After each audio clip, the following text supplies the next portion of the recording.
As we step into a new decade, I think everyone starts looking forward. But today, we're going to go back into the last decade, and I'm going to run you through all of the cars I have owned up to the point now of where I'm owning a Tesla. Now, I was only able to start driving in 2012 or 2013. I'm currently 24, and I have had 20 cars. And I'm going to go through them all with you today and show you photos of all the photos I have, but a couple of them I am missing photos. I started off when I was 17. I did a week's course, intensive driving course, and I got myself this.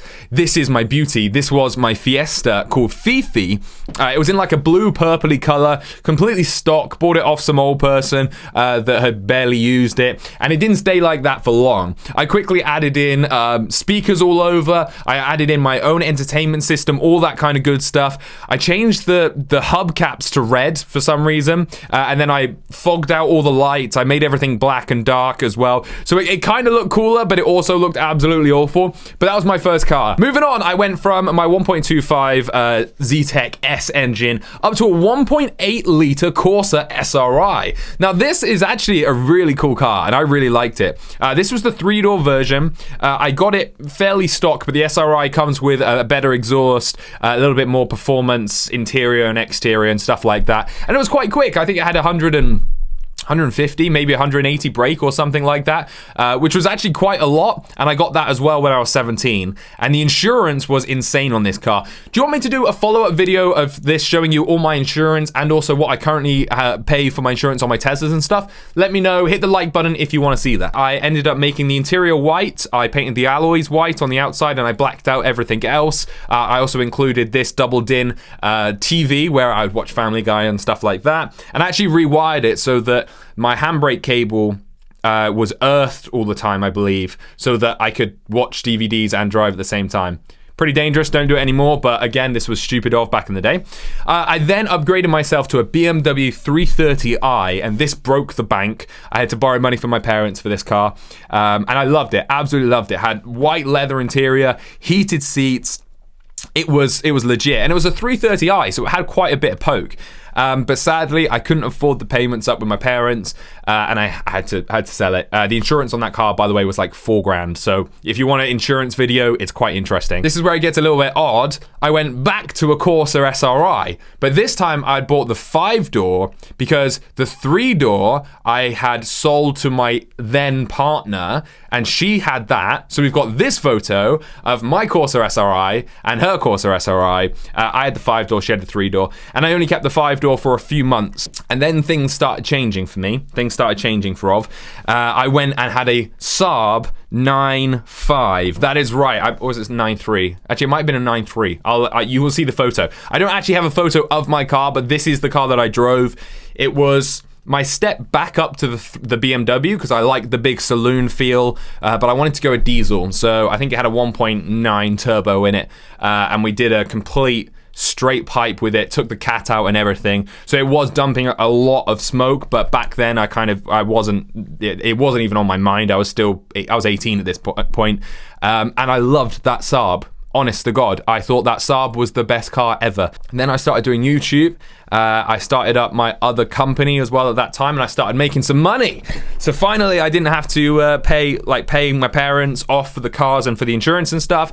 I paid them off for the Saab. I paid off my insurance. Then I got rid of them, and I got myself this. Now, this is also one of my favorite cars, BMW 630i, so it's the same engine as the 330i I had, so I knew the poke, I liked it, I liked the power it had, and it was really nice. I then went a little bit nuts, and I decided to turn it green, so I took the Focus RS green.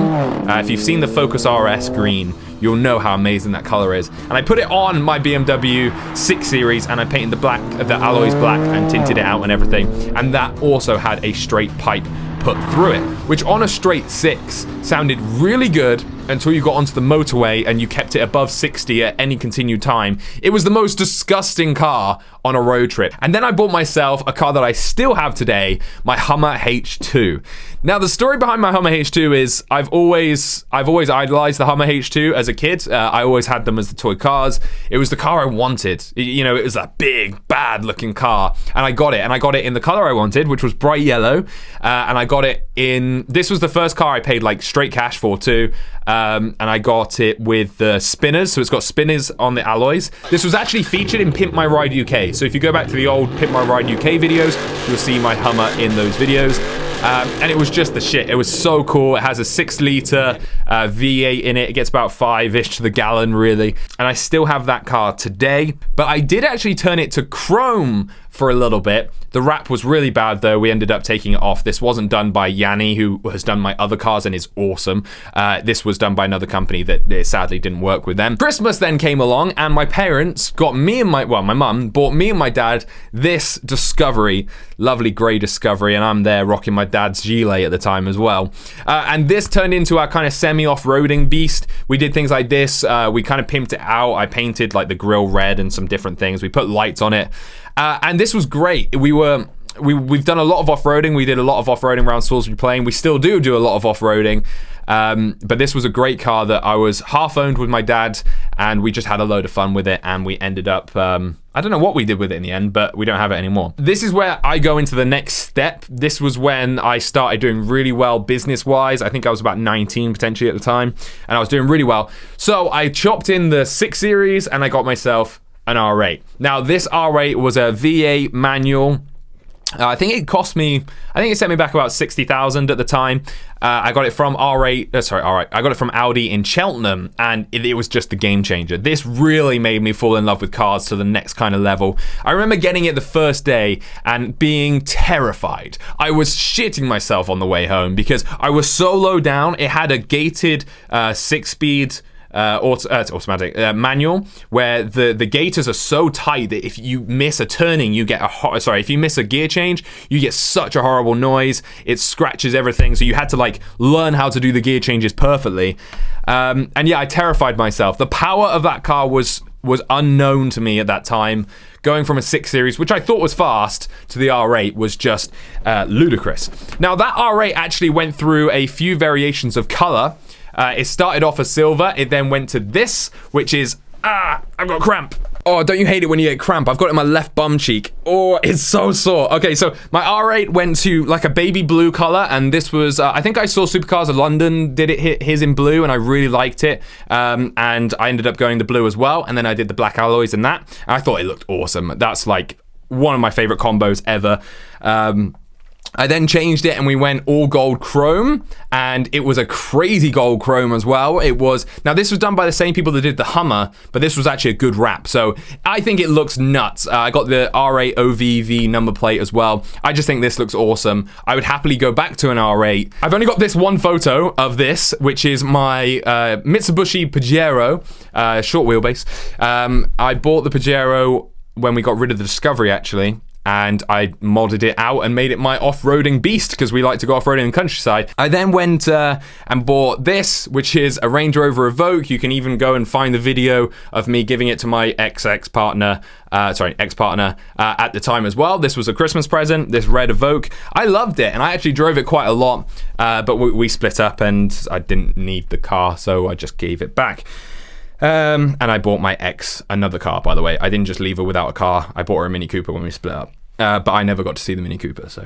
Anyway, moving forward, I then got myself this. And the Jaguar F Type R, 5-litre, supercharged, 550 brake. It had bi-vector torque braking or something that when I was sold it, they were like, yeah, this kind of braking system will be better than 4-wheel drive. It will stop you skidding out too much if you want to, but you can also go absolute crazy and get the back end out. This car terrified me. This car was way too powerful for rear-wheel drive in the UK. I bought it at winter time. I couldn't put the power down without either myself or anyone else in the car being completely terrified. So this car only lasted a couple of months. However, visually, my F-Type was my favorite car. I did nuts things like this in it too. Have a look at this. This guy. You alright, mate?